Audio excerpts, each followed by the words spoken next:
When I walked back into my house after that school trip, I expected the usual a dusty hallway, mom on her phone, my room just as I left it. What I got instead was an empty space and a locked door. It was still light outside, but that gray, tired light that makes everything feel like it's already ended. The porch creaked beneath my sneakers as I stepped up, luggage handles scraping behind me, tired but content.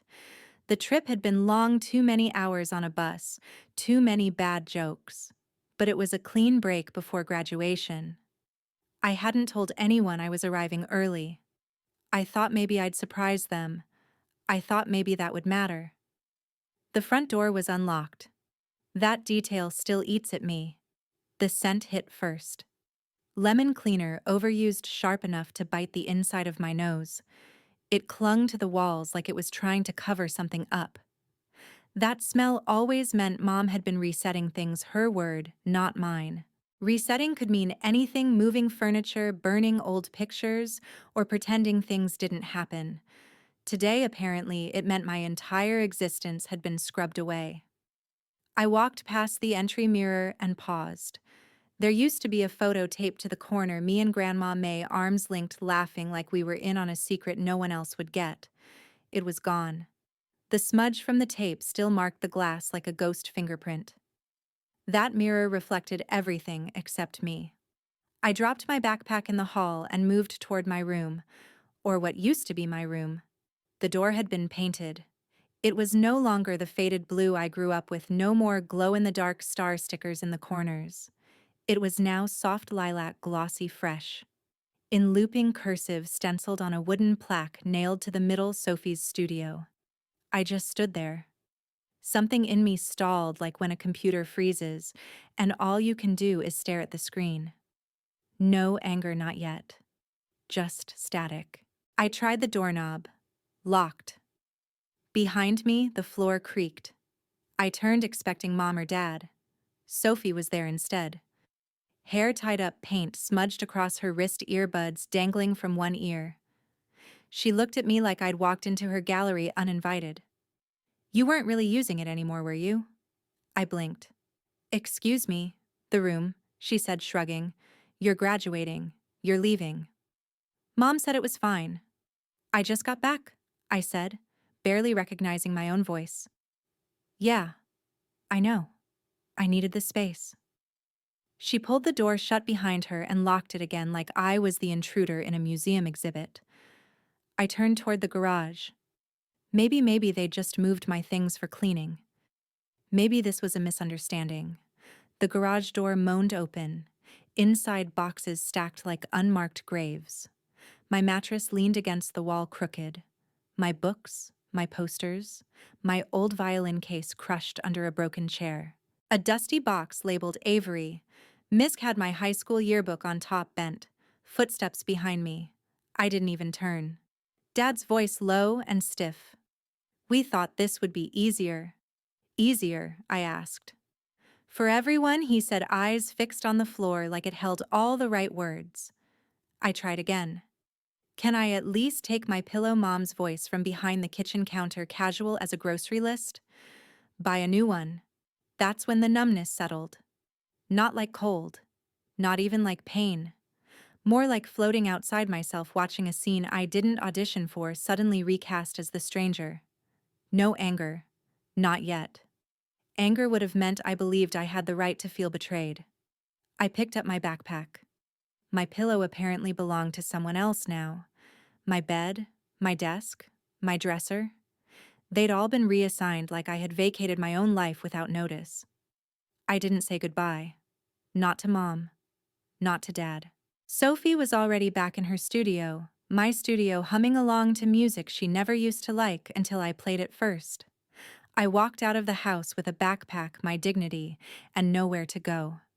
There's nothing lonelier than sleeping in someone else's spare room when you know your own bed was given away without asking.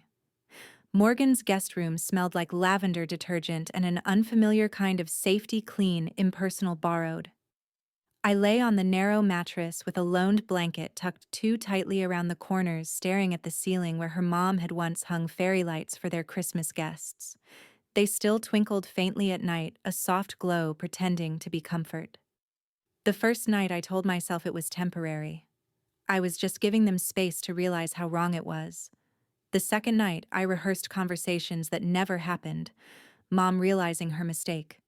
Sophie backing down, Dad showing up with a pillow and an apology.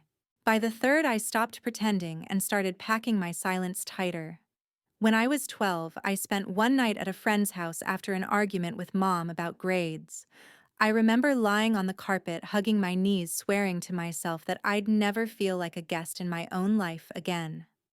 I didn't think that kind of promise needed repeating. Morgan was kind. She didn't ask too many questions. Her parents were even kinder, polite in that gentle Midwestern way, offering extra toast at breakfast and avoiding eye contact when I came down in the mornings with yesterday's clothes still crumpled from sleep. I was grateful and humiliated. I checked my phone every hour. No missed calls, no texts, not even a read receipt. I sent one message to Mom on the second day. Was there a reason no one told me it stayed undelivered? Nothing from Dad either, though I knew better than to expect much. His silences were louder than her shrugs. Sophie, on the other hand, had plenty to say, just not to me directly. The fifth morning, Morgan showed me a photo on Instagram. She hesitated before flipping the phone toward me, already regretting it. "Don't freak out," she warned. "But I thought you should see." Sophie's post read, "Finally my dream studio." The caption was followed by a string of emojis, paintbrushes, sparkle hearts, that weird little smirking face she always used when being cruel in disguise. The image. My old room. Or rather, what used to be mine. My bookshelf was now a canvas rack. The window seat had throw pillows shaped like color palettes. The ceiling was painted with pastel clouds. And taped to the wall like some kind of ironic museum piece was a framed photo of Sophie as a kid wearing my prom dress from sophomore year. I'd once lent it to her. I didn't think she still had it. I didn't say anything. Morgan didn't push. But later that afternoon, I saw her checking the university's housing site just as I had. The dorm portal was closed until July. I'd already tried to apply early, explain the family circumstances with vague language and a too long email. The response was polite, efficient, and unmovable.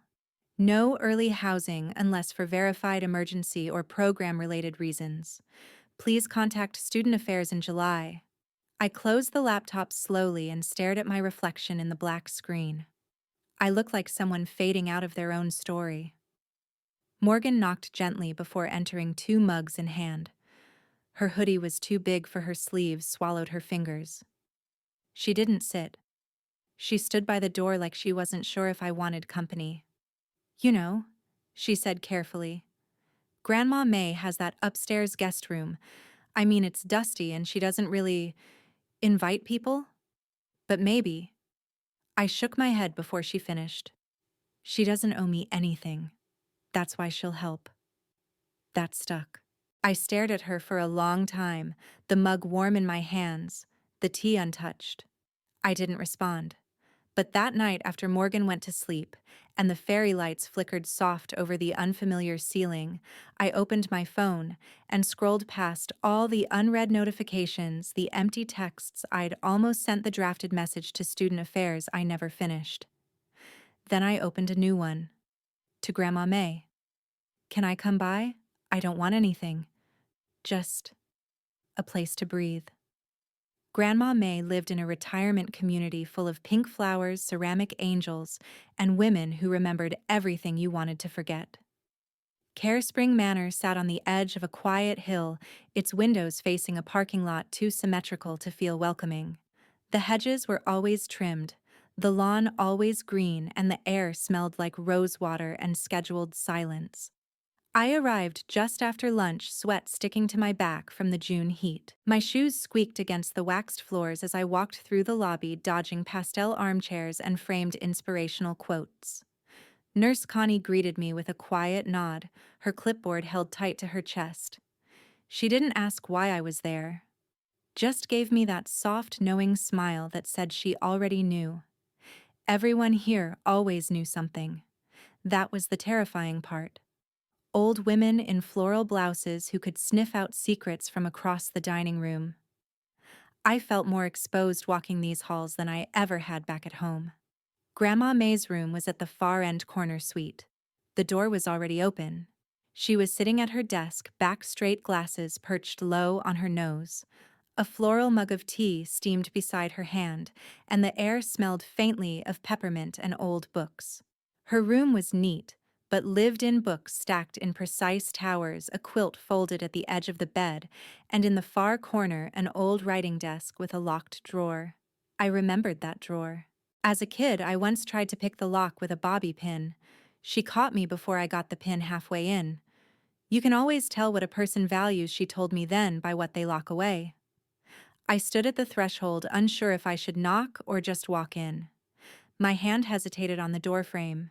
She didn't look up. "Took you long enough," she said. I wasn't sure. She raised a finger. "None of that. Come in. Sit." There was another mug waiting on the small table by the window. She hadn't poured it yet, but the second cup was there, upside down on a napkin, just waiting. I sat. The tea was already steeped, strong black, no sugar. She poured it without asking how I liked it. She always remembered. We didn't speak for a while. The silence wasn't awkward. It was padded. Like the kind that only exists between two people who've seen each other break before and survived it. "You're thinner," she said finally, not unkindly. "I'm fine." She took a sip of her tea. "You're not. But you will be." Another pause. "You're not going back, are you?" I shook my head. "Good." I blinked. "You're not going to ask what happened?" She raised an eyebrow. "Do I look like someone who needs to ask?" I smiled despite myself. She reached into the desk drawer, the locked one, and pulled out a manila envelope. She didn't look at me as she slid it across the table. "I've been meaning to give this to you." I stared at it for a second. The paper was thick, the corners slightly curled. My name was written on the front in her precise handwriting. I opened it slowly. Inside was a folder labeled, "In case they try anything." My hands went cold. I flipped it open. Legal documents neatly clipped and organized. A notarized copy of her updated will. Power of attorney forms. Banking details. A list of emergency contacts, most of which weren't blood relatives. One of the notes read, "Avery is the only one who ever listened without wanting something." I looked up at her, throat dry. "Why you think I've lived this long without learning how to prepare?" she said, eyes gleaming. I wanted to say thank you, but it felt too small. We didn't talk about Mom, or Dad, or Sophie. Not directly. But in that moment, I felt something click back into place. Not forgiveness, not even healing. Just gravity. Like someone had finally reached out and said, "I see you. You're real. You're not imagining this." She stood up, shuffled toward the closet, pulled out an old blanket, and handed it to me. "Bed's already made. Bathrooms down the hall." I snore, but only on Thursdays. I took the blanket, clutching it a little too tight. She turned back, one hand on the doorframe, voice softer now. "Don't worry about a place to sleep. You're not the one who betrayed me." When someone hands you a key to something safe, the real question is, do you believe you deserve it? It didn't feel like a momentous thing standing there in the hallway of a converted second-floor studio with a brass key pressing into the sweaty crease of my palm. But somewhere between the humming of the flower shop downstairs and the creak of the old wood under my feet, something irreversible happened. Not dramatic, just final. The unit smelled like dried lavender and old pine. Mr. Delaney, the landlord, had opened the windows earlier to air out the ghosts, as he'd put it, with a grin that didn't quite reach his eyes. He didn't ask for references, didn't mention my age, just handed me the lease and a cold glass of lemonade and said, "Don't leave the heater on past midnight. It growls." I signed my name slowly, first and last, trying not to let my hand shake. Morgan leaned against the doorway holding a potted cactus she'd insisted I needed to ward off gloom. "This place has serious sad girl energy," she said, scanning the empty walls. "It's perfect," I replied. Grandma May didn't come up the stairs. She stayed downstairs chatting up the florist and probably buying something unnecessary just to make conversation. I could feel her presence though, firm but distant like scaffolding you didn't have to lean on, but knew would hold if you did. The studio had a couch, a tiny kitchenette, a rickety desk that tilted slightly left, and a mattress rolled in plastic against the far wall. No closet, no ceiling fan, but it was mine. I carried up 2 boxes. Morgan carried 3. The rest I left in May's car. I wasn't ready to unpack all of it yet. Maybe ever. As the sun began to set through the narrow windows, the city beyond buzzed faintly car horns, someone's radio, a busker's muffled guitar. The room didn't echo anymore. It absorbed. "Want me to stay?" Morgan asked as we stood by the door, both reluctant to say goodbye. I shook my head. "Thanks for everything." She didn't push. She never did.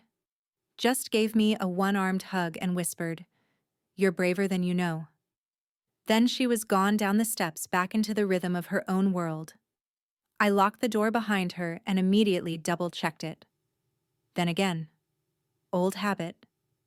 That night I lay on the couch instead of the mattress. It wasn't comfortable, but it felt less vulnerable somehow. The room was dark except for the glow of a street lamp outside casting pale bars of light across the wall. I couldn't sleep. Instead, I pulled the envelope from May's folder out of my backpack and placed it on the desk. Carefully, I unfolded the first form: Durable Power of Attorney for Financial and Health Decisions. My name printed neatly. May's signature sharp and unapologetic. A notary's stamp with the date circled in black pen just last month. I hadn't asked for any of it, but she gave it anyway. I sat there a long time rereading the pages I barely understood. Somewhere inside me a thread started to pull tight. Not fear, exactly, but weight. Responsibility. Trust. And for the first time, a flicker of control. My phone buzzed beside me. I didn't want to look. I looked anyway. Text from Sophie. "Mom says you'll regret this. Don't be stupid." I stared at it, thumb hovering. Not because I didn't know what to say, but because I finally realized I didn't owe them a performance anymore. No guilt-scripted apology, no justification, no fight they could twist into evidence. I tapped once. Delete message. Yes, that was it. No reply, no fight, just space. The silence that followed wasn't empty. It was clean. I lay back on the couch, the blanket up to my chin, even though the room wasn't cold. Sleep didn't come easy, but it came fragmented and dreamless. Until morning. A knock rattled the door. Firm. Repeated. I sat up slowly, heart kicking.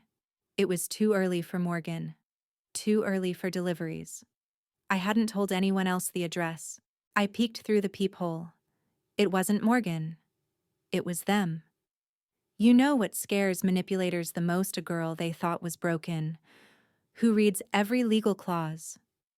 I spent the morning cross-legged on my studio floor, the envelope from May spread out in a semicircle around me like a battlefield map. My laptop glowed faintly beside me, the screen split between a spreadsheet of dates and a browser tab titled "How to Archive iMessages as PDFs." I hadn't showered, I hadn't eaten. But my desktop was finally starting to resemble a war room. Sticky notes peppered the wall beside the couch, each one color-coded blue for texts from Sophie, yellow for Instagram posts that felt like targeted jabs, red for things they'd said and then denied. Underneath them, I printed screenshots, receipts, even a note from a school counselor I'd once confided in. I was no longer archiving pain, I was categorizing it. May had gone quiet once she gave me the folder. She didn't hover, didn't press. But she did call this morning and say, "Wear something that makes you feel taller. He's a bit of a bulldog, but he only bites when needed." I wasn't sure what that meant until I met Mr. Callahan. His office was tucked between a dentist's and a vape shop downtown, but inside it smelled like old paper and the kind of coffee you only drink out of loyalty. Books lined every wall, spines cracked bookmarks still hanging, and behind the desk sat a man with more eyebrows than hair, and a gaze like a chess master 5 moves ahead. He stood when I walked in. "Avery," he said, voice gravel thick. "Been hearing about you for a while."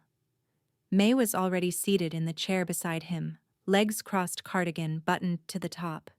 She looked like she'd been waiting for this moment for years. Callahan gestured toward the chair across from him. "Sit. Let's get to work." I handed over the folder. He flipped through it with speed and precision, making small grunts of approval. "She's thorough," he said to May. May sipped her tea. "Told you." He stopped on one page and tapped it. "Updated will, dated March, witnessed, notarized, power of attorney already filed." "They don't know about this." I shook my head. "Not unless Sophie hacks legal databases now." He smirked. "Not impossible, but unlikely." He turned to me fully then. "Let me be clear, Avery. What they did, erasing you from your own space, dismissing your agency, cornering you emotionally, that's not illegal. It's cruel, but not criminal. However," he tapped the folder again, "if they move for control inheritance property, any of it, we're already 3 steps ahead." I felt my shoulders release just a little. "Will they come after May?" I asked. Callahan paused. "That depends." "Are they greedy or just small?" I didn't need to answer. He leaned forward, fingers steepled. "Rule 1, we don't go on offense. That's how they frame you, as bitter, emotional, unstable. We wait. If they strike emails, threats, legal claims, we respond. And not with heat, with precision." I nodded. "Rule 2, he continued. You keep everything. Every screenshot, every voicemail. If they say you're overreacting, file it. If they say you always twist things, file it. They're not just underestimating you, they're building your case for you." May smiled faintly. "Told you she could handle it." "I haven't even gotten to Rule 3, Callahan muttered, but he looked vaguely impressed. We talked for another hour. I asked questions I didn't know I had. He answered all of them. By the end, he stood again and handed me a new manila folder thicker than the first. "Add this to your archive," he said. I opened it. Another power of attorney form, more specific this time. Additional language about medical proxies and end-of-life decisions. May had signed everything already. "She trusts you," he said. "So do I, for what it's worth. But more importantly, this is protection, not pressure." I thanked him quietly. As May and I stepped into the heat outside, she linked her arm through mine like she used to when I was little. No words, just that quiet tether of belonging. Back at the studio, I added the folder to the drawer beneath my desk, locked it, then reopened my laptop. New notification: certified letter scheduled for delivery. Sender Diane Bennett. I stared at the screen. A few hours later, a knock at the door. An envelope thick and embossed with my parents' names sat like a dare on my welcome mat. There are letters that whisper. This one screamed. The envelope sat on my kitchen counter like it had weight, more than paper, more than ink. I'd opened it slowly, trying to stay steady, but there was no way to make it soft. The words inside were made to bruise. "Dear Ms. Avery Bennett, this office represents Diane and Mark Bennett in matters concerning their mother, Ms. May Aldridge. We have been made aware of circumstances suggesting undue influence and financial manipulation. We are formally requesting an immediate cease and desist of all access fiduciary authority and living arrangements related to Ms. Aldridge." My eyes skimmed faster after that. Accusations of elder financial exploitation, Claims that I had isolated May, pressured her to change her will, inserted myself into her medical directives. They made it sound like I was running a scam. The kicker. They demanded that I vacate May's property immediately, like I was some squatter in a family drama they barely understood. I read it again. And again. I felt the world shrinking with every line. By the time I reached the last page, I'd stopped breathing normally. My hands were cold. My ears rang. A knock on the door jolted me. I froze, letter still in my hand. It was Morgan. She had coffee and a breakfast sandwich, and a look on her face that said she already knew. "I saw your mom's Facebook post," she said softly, stepping inside.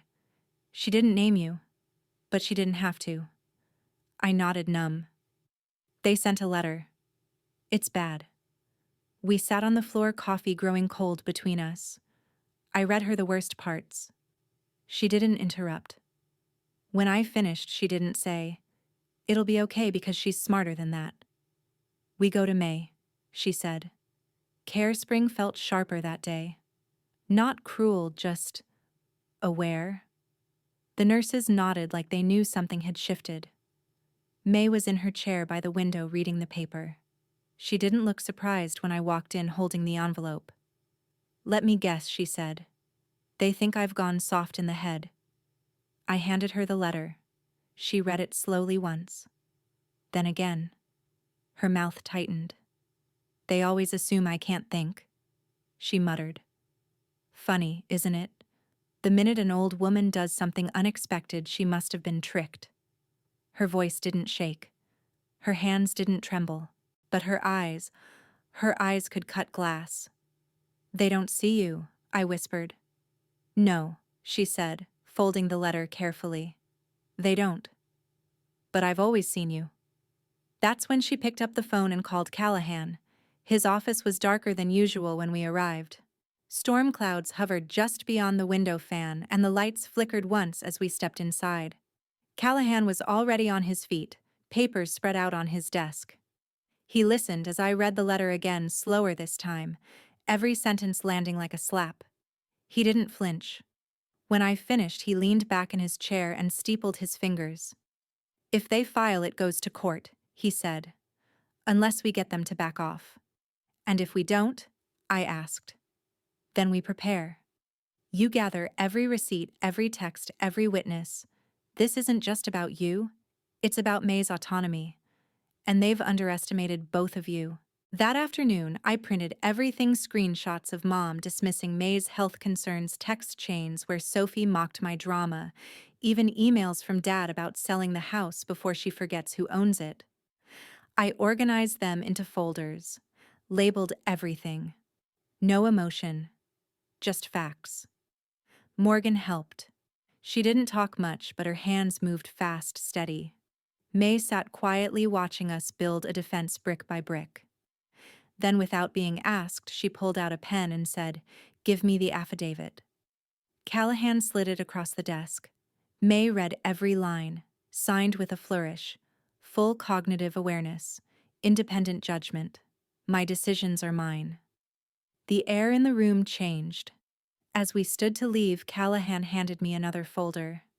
His tone was calm but firm. "We'll fight this," he said. "But they're counting on you being scared. You'd think the worst part of being sued by your family is the lawsuit. It's actually the silence that follows. It's the space between accusations, the pause between messages, the way your phone lights up but never from the people you need. It's like someone dropped a curtain around your life and forgot to mention you were still on stage." The studio sweltered under July's punishing heat, papers curling at the corners, sticky notes peeling off the wall like they'd given up too. The little fan by the window hummed, tired. I barely noticed it anymore. Most days I sat on the floor cross-legged with legal documents on one side and shame on the other. It wasn't just the lawsuit, it was the echo chamber that followed. The absence of calls, the way no one at school reached out, or worse, the ones who did just to ask, "Is it true?" Screenshots started arriving. First from Morgan, then a few trickled in from classmates I hadn't spoken to in months. "Stealing from your own grandmother, wow. Hope the studio was worth it. Even someone I barely knew commented under Sophie's post about rebuilding family trust. Hope this doesn't involve a courtroom this time. I didn't cry. I just stopped reading after a while. Instead, I organized. Callahan had told me to build a timeline painstakingly. Every text, every bank record, every date where someone said something they later denied. So I did. Color-coded spreadsheets, document titles like verbal contradictions, Sophie and May 2023. Asset movement filled my hard drive. May stayed steady through it all. She brewed tea. She edited my grammar on affidavits. She didn't flinch when I told her that people thought I was conning her. "Let them underestimate me," she said once, folding napkins. "That's how the quiet girls win." One afternoon, while sorting through her old phone, an actual flip phone with peeling buttons, I found a folder labeled "Voicemail Saved." Most were static-filled messages from medical appointments or neighbors. But one stood out. Jason. I hadn't heard his voice in over a year. We'd ended badly quietly, like we were both too tired to argue, but I still remembered how he used to call May Gran May, trying to be cute. When I hit play, his voice filled the silence. "Hey May, it's Jason. I know Avery's birthday is coming up and, well, I want to do something big. Could you maybe help me out? I'd pay you back, I promise." She'd never ask, but I figured maybe you could surprise her. Just this once, I sat frozen. He never mentioned this to me, never gave a gift, never even showed up that day. I copied the voicemail to my laptop, filed it, labeled it Jason, evidence of intent.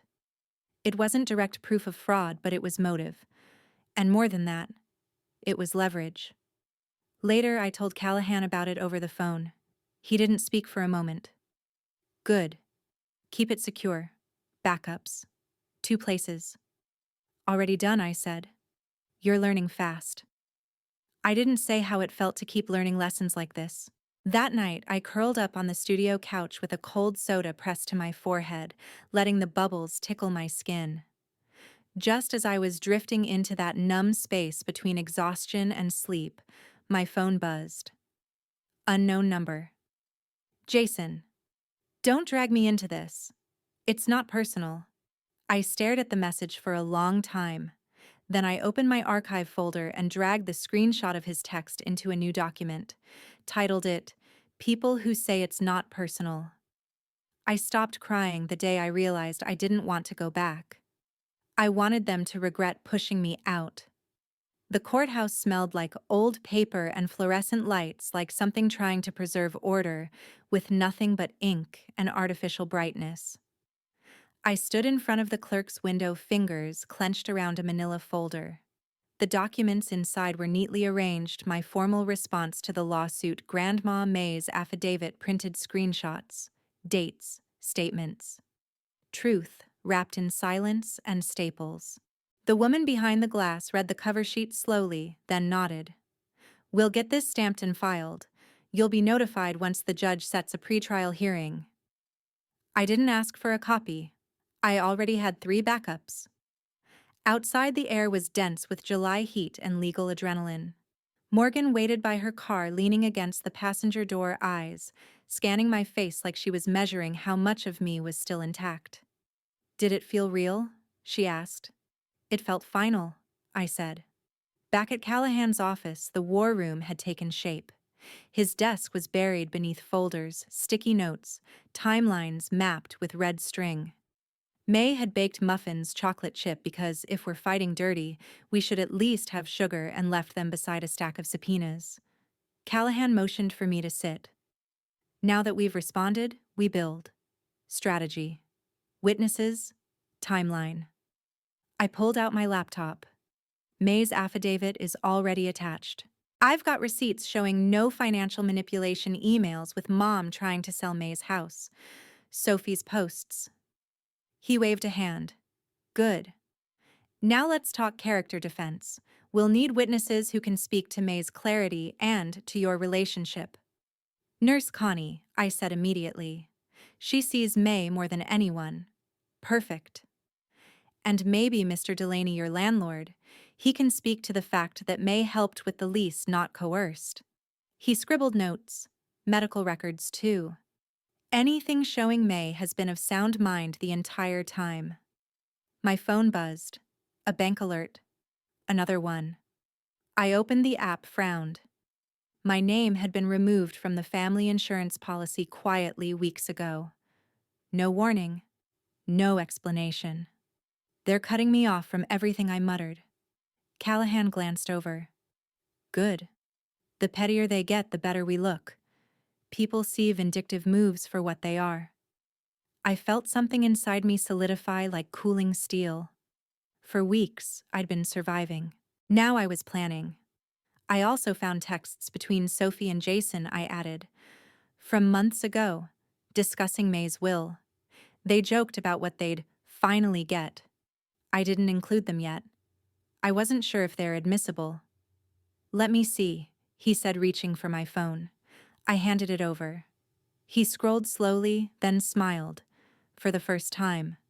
This, he said, tapping the screen. This is how we win. But they'll go lower before we go higher. He handed my phone back. Let them, I said quietly. I'm not scared of the basement anymore. He looked down at his planner, drew a line with his pen, then circled something. Get ready, he said. The court date's confirmed. August 17th. Just when you think you're the one flipping the table, someone reminds you they still built the room. The party was supposed to be a goodbye, one last flicker of senior year before everyone scattered.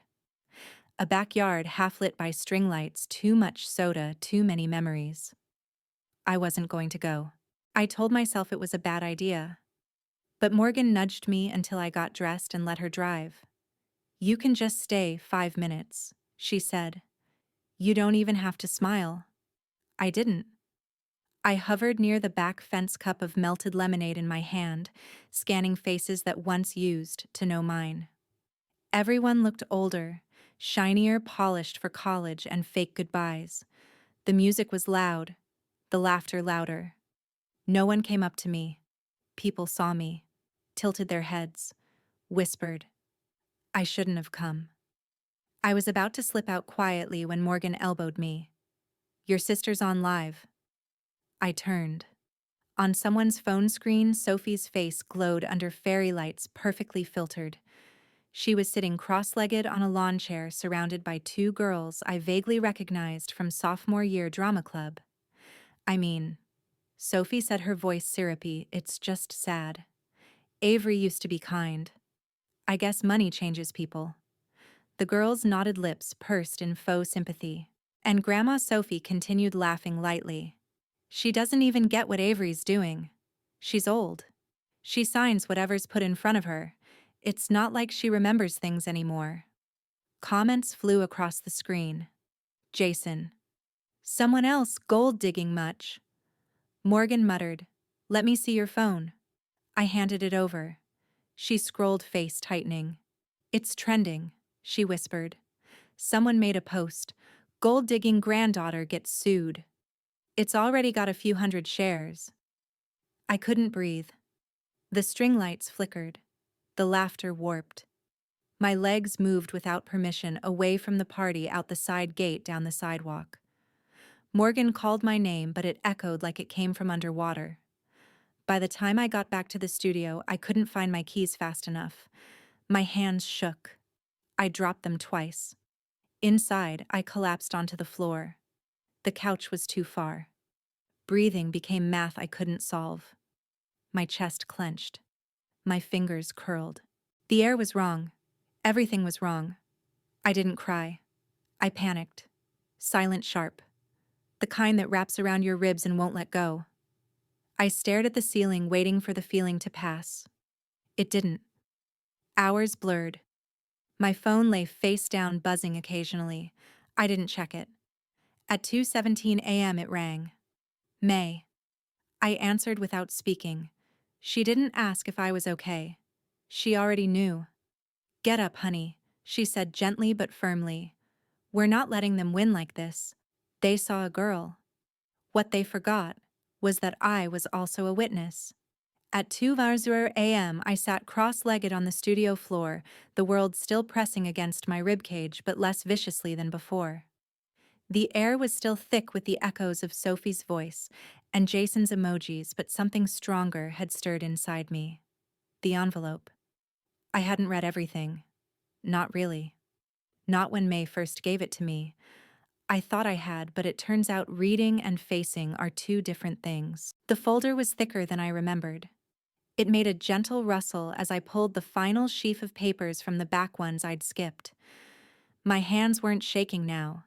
The top page was a notarized financial statement prepared, dated, signed 2 months before the school trip. It stated plainly Avery Rose Bennett has no legal access to or authority over the financial accounts of May L. Bennett. Beneath that, 3 more notarized documents, each one declaring May's cognitive clarity reviewed and signed by an independent physician. She had anticipated this. Grandma May had planted landmines before the war even began. I pressed play on the old voice memo again. Jason's voice slurred but smug. Just talk to her, Soph. Get her to add you to the deed. It's not like she's gonna live there forever. I'll surprise Avery with a car or something. Win-win. I had transcribed it, but hearing it again lit something else inside me, a fury that wasn't raw anymore. It was refined. I sent the transcript and the audio file to Callahan, then grabbed the rest of the documents and shoved them into my bag. I didn't sleep. At sunrise, I took the first bus to Care Spring. May was already awake, dressed tea steeping beside her armchair. I hoped you'd come early, she said. I didn't say anything. I just opened the folder, placed the documents in her lap. She didn't even blink. You finally read the rest. You planned for everything. I didn't know what they'd try, she said softly, but I knew they'd try something. Even Diane May's smile was slow and sad. Especially Diane. She stood, walked to the bookshelf, and pulled out a slim manila envelope tucked behind a row of gardening books. Inside were photos, handwritten notes, dates, emails, and a business card. Harold King, licensed private investigator. She handed it to me like it was just another tea bag. I had Harold follow Diane for 3 weeks after she started asking about the house title, May said. He caught her meeting with a realtor twice. I never signed anything. But she was ready. I couldn't move, couldn't breathe for a moment. This wasn't just defense anymore. This was offense. I didn't want to use this unless I had to, May said gently. But now I want to. I nodded. So do I. We drove to Callahan's office. He was already there, coffee in hand, sleeves rolled up. I handed him the documents, the envelope, the flash drive with Jason's voice. He flipped through everything, eyebrows raising higher and higher. When he reached the notarized financial statement, he leaned back and whistled low. This, he said, tapping the page with one finger. This buries their case. He picked up the PI report, skimming it with a practiced eye. And this? His voice changed. Firmer. Colder. This makes them the ones who should be answering questions. I sat down across from him, finally still. So what's next? I asked. He looked up, his face unreadable for a moment. Then he smiled. It's time we bring this to court. They say court is where truth comes out. It felt more like a theater, and I wasn't sure who the audience was rooting for. The courtroom was colder than I expected. Not in temperature, though the air conditioning hummed steadily, but in atmosphere. The walls were the color of stale oatmeal, and the chairs creaked like they hadn't been sat in since the Reagan era. I sat stiffly beside Callahan, who was already flipping through his notes, posture calm but focused. May sat behind me, silent and still like a statue carved from something smarter than stone. At 9:00 a.m. sharp, Judge Hendricks entered, a woman with deep creases around her eyes and a no-nonsense haircut that made every syllable she spoke sound like law.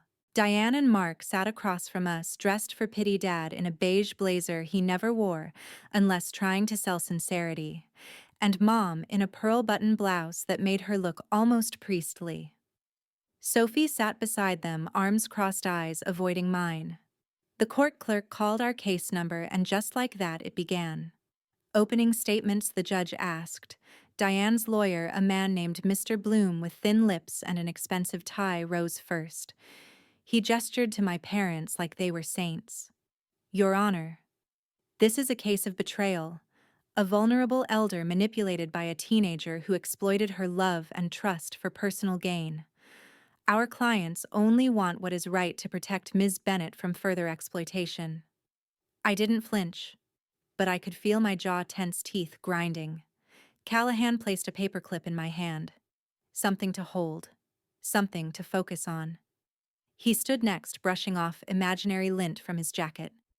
Your Honor, he began, voice even.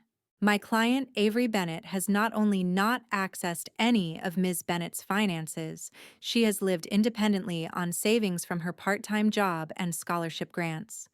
This case isn't about protection. It's about control. The judge didn't react. She scribbled something. Flipped a page. Proceed with evidence, she said. Bloom went first. He displayed photos of me at Care Springs, screenshots of me at Morgan's house, a few taken wildly out of context. He painted me as manipulative, conniving, a girl who inserted herself into a vulnerable, elderly woman's life just in time for the will to be updated.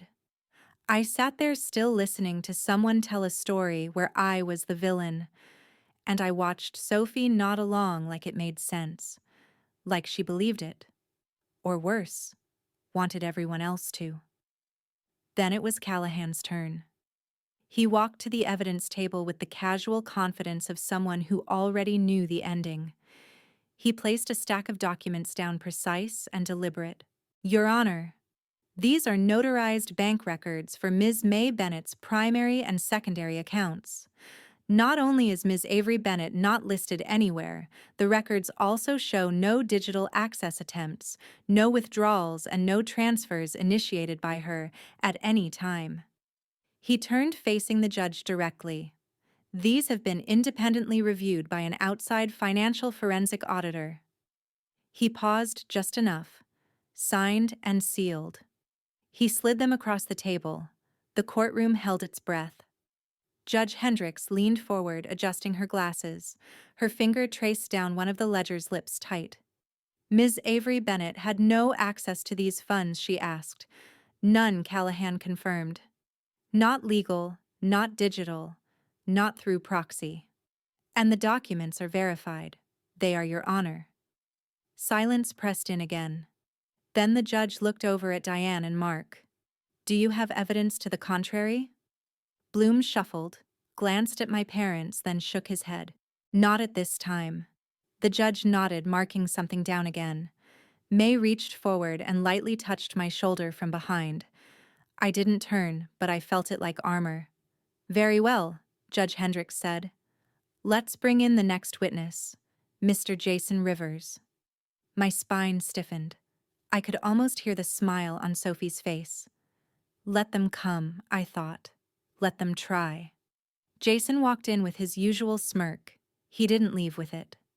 The doors creaked as they opened, and Jason Rivers stepped into the courtroom like he was late to a high school assembly, not a legal proceeding that could shift the balance of a family's future. His hair was styled like he still had a part to play in someone else's story. Maybe the misunderstood ex, maybe the charming liar, but the room wasn't buying what he was selling. Not today. I didn't turn to look at him. I could feel him glance my way, trying to gauge if I'd flinch. I didn't. Beside me, Callahan tapped his pen once against the desk, slow and calm. Jason took the stand. He adjusted the microphone too close, then too far, then shrugged and leaned back, as if none of this was worth the tension we were all breathing in. I saw Sophie's shoulders shift behind Diane. She was sitting up straighter, suddenly too interested. Mr. Rivers, Judge Hendricks began, her tone dry as the courtroom air. You understand that you are under oath. Jason nodded, smile intact. Yes, ma'am. Bloom stood, beginning with a soft toss of questions relationship to Avery, when they'd last spoken, how close he had been to Grandma May. I was just around, Jason said casually. You know when Avery needed support? She had a hard time with her family. I was someone she could talk to. I gripped the edge of my seat. Then Bloom asked, did Avery ever express concern about her grandmother's finances? Jason shrugged. Not directly. But she was always saying things like she didn't feel secure, didn't feel seen. It was like she felt owed something. Like maybe her grandma could fix it. Bloom nodded and sat. Callahan rose without a binder. Just a folder. Just facts. Mr. Rivers, he said, voice so calm it made Jason blink. You testified you were supportive. Would you consider yourself honest with Avery? Yeah, always. And with Ms. May Bennett? Of course. She loved me. Callahan paused. Did you ever ask Ms. May Bennett for money? Jason blinked. No. You're sure I just said I didn't? Callahan opened the folder. Let the record show this is Plaintiff's Exhibit 17, he said. A voicemail left by Jason Rivers on Ms. Bennett's phone on March 22, 2023. Permission to play it? Your Honor. Judge Hendricks nodded clearly, bored with the performance already unraveling. Callahan pressed play on a small device. Jason's voice, his exact voice, filled the courtroom. Hey May. Just wondering if you could spot me like $300. I want to surprise Avery with something special. It's for her promise. She doesn't know I'm asking. Let me know. Thanks. Silence. It landed like thunder anyway. Jason's mouth opened closed. The smirk. Gone. Judge Hendricks leaned forward. Mr. Rivers. Do you deny this is your voice? Jason stammered. I mean, it sounds like me, but I don't remember. Callahan didn't smile. He didn't have to. Do you recall asking May for money under the pretense of doing something kind for Avery? Jason shifted. It wasn't like that. I mean, I was going to answer the question. Yes or no. Jason glanced at Sophie, then at Diane. No one looked back. Yes. The judge raised her eyebrows. Then from behind us, a voice rose clear and steady. He asked me, Grandma May said standing. I said no. Avery never did. Her voice was a scalpel, not loud, not shaking, just true. She sat back down before anyone could object.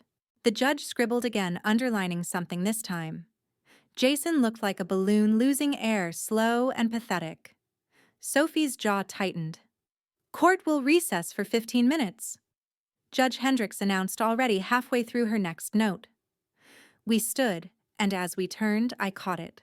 Sophie bolting from the bench, heels clacking too fast across the tile, pushing open the courtroom doors like the room had started to close in on her. Callahan didn't look surprised. She's cracking, he murmured. I didn't say anything. I didn't have to. I didn't win that day. They just lost.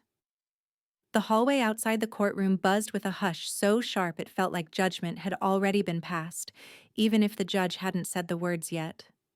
People averted their eyes as I walked past. Not out of malice, out of discomfort. The kind you feel when you realize someone was telling the truth all along and you just weren't listening.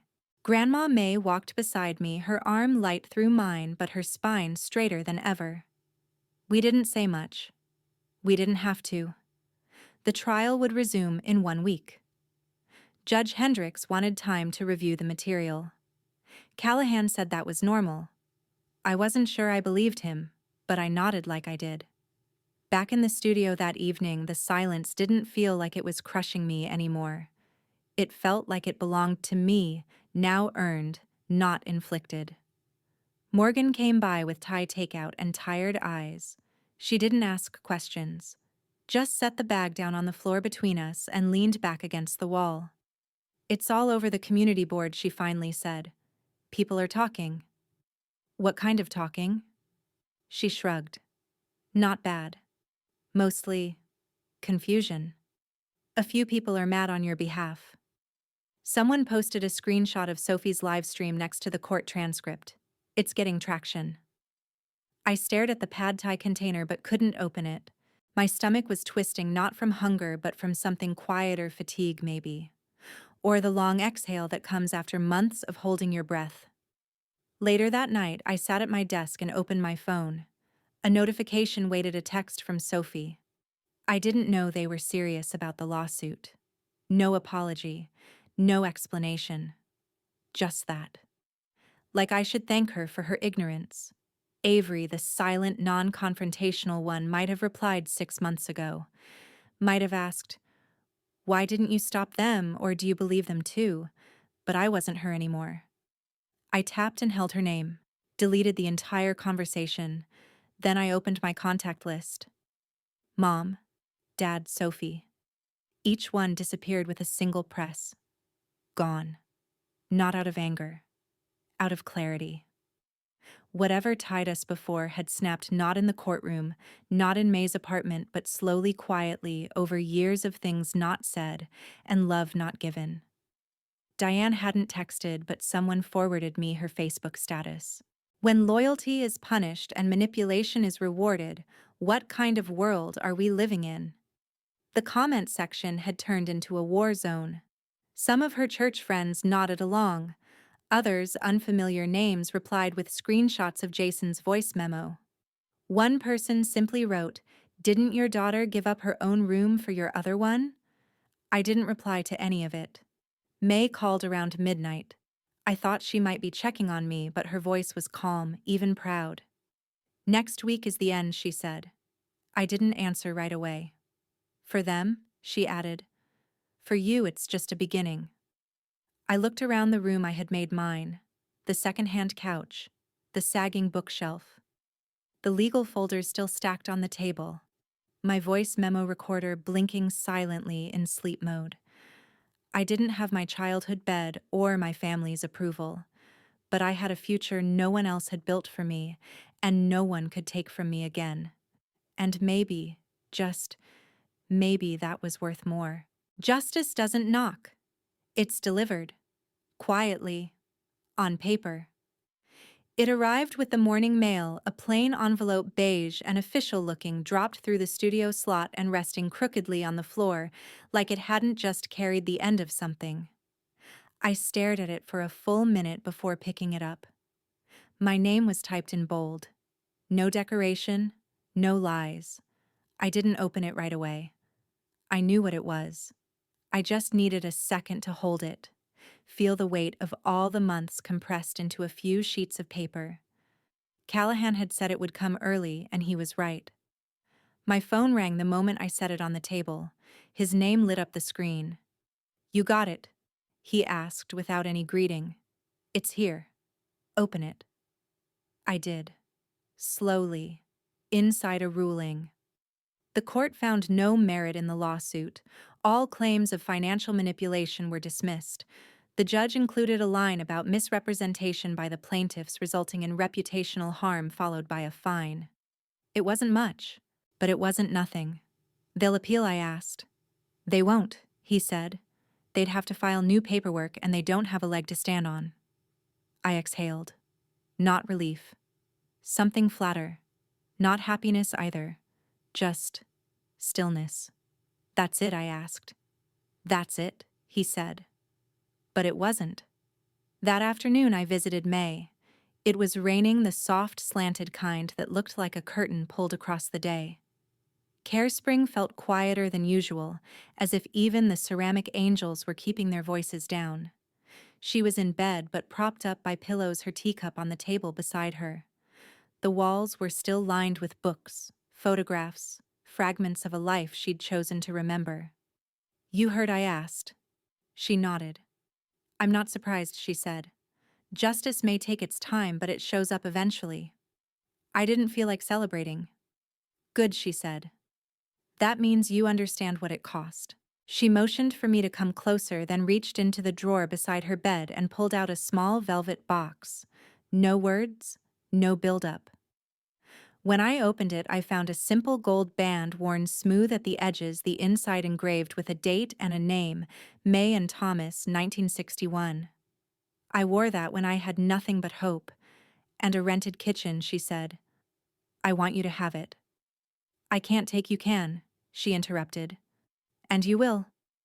I held the ring in my palm, feeling its weight press against the lines in my skin. "It's not for remembering me," she said. "It's for starting your own legacy. One that doesn't begin with anyone else's permission." She smiled then, soft, proud, exhausted. I kissed her forehead and left before I cried. The studio was darker than I'd left it. The sky had folded into a deeper gray, and the air carried that damp metallic smell that always came with late summer rain. Another envelope waited on the doorstep. No court seal this time. Just my name, handwritten in my mother's looping cursive. I knew the moment I saw it what it was. I didn't sit down. I opened it, standing up, heart half closed. The letter was short, maybe a page and a half. No greeting, no apology, not in the form I would have wanted. Just, "We didn't know who you were becoming. We thought you were pulling away from the family, not growing into yourself. Your grandmother, she was always stubborn. Maybe that's where you get it. We handled it wrong, but we felt pushed out, replaced. That doesn't excuse it, but maybe it explains it." At the bottom, Mom. No love, no invitation to return, no mention of Sophie of Mark. Just a quiet attempt at rewriting the last few months as a misunderstanding. But it wasn't a misunderstanding. It was a betrayal. And this wasn't a reconciliation. It was a record. I folded the letter neatly, smoothed the crease with my thumb, and walked to the small desk drawer beside my bed. The one I never used. The one with nothing inside. I placed the letter and slid it shut and turned the key until it clicked. Then I walked away. My bedroom was gone, so I built a life. The chapel was small, not cramped, just selective. A few rows of chairs, fresh-cut lilies, the faint scent of old wood and new grief. Grandma May would have hated anything bigger, anything performative. There was no slideshow, no organ. Just us dressed in quiet colors and full hearts. Morgan sat beside me, her hand brushing mine, not holding, just near. The air between us said more than words could. Mr. Callahan came in late and didn't stay long. He nodded at me, once the kind of nod that means, "You did what most wouldn't have had the courage to do." I stood when it was time. My palms didn't shake. She was my anchor. I said, voice steady, even as my throat closed when everything else drowned. "No more. Just that." A single sentence. The whole truth. After the service, I didn't linger. The studio felt different now. Not because of the way I'd rearranged the furniture or added the lamp in the corner, but because it didn't feel temporary anymore. The boxes were gone. The mattress had a frame. Books lined the shelves, printed drafts stacked neatly on the desk. It wasn't much, but it was mine. Morgan helped me clean, even though there wasn't much left to do. She held up one of the printouts I'd been working on. "Is this your college essay?" she asked. Grinning. "Kind of," I said. "Maybe the beginning of something bigger." She didn't ask what. She didn't need to. She saw the highlighters, the red ink corrections, the notes scribbled in May's handwriting at the top of one page. "You always had a voice, kid. Now you're using it." That afternoon, I zipped my duffel bag closed and stared at the room once more. I wasn't sad to leave it. That surprised me. I thought it might feel like another loss, but it didn't. It felt like transition, a pause between chapters. Morgan drove me to the train station, the sky streaked with late August light, the world tilting gently toward fall. "You sure you don't want me to come up with you?" she asked as I got out. I shook my head. "You've done more than enough." "Don't be a stranger," she said. I smiled. "I won't." The platform was quiet. The train pulled in with a rumble that felt like a heartbeat. I boarded without looking back. As I settled into my seat by the window, my reflection stared back, older maybe, definitely clearer. I didn't bring photos from the old house. Not one. But I brought May's ring strung on a chain around my neck. And something else memory sharpened into resolve. I remembered being little curled in May's lap as she read aloud from some storybook long out of print. I never cared what the story was about. I just liked the way her voice made space for me in the world.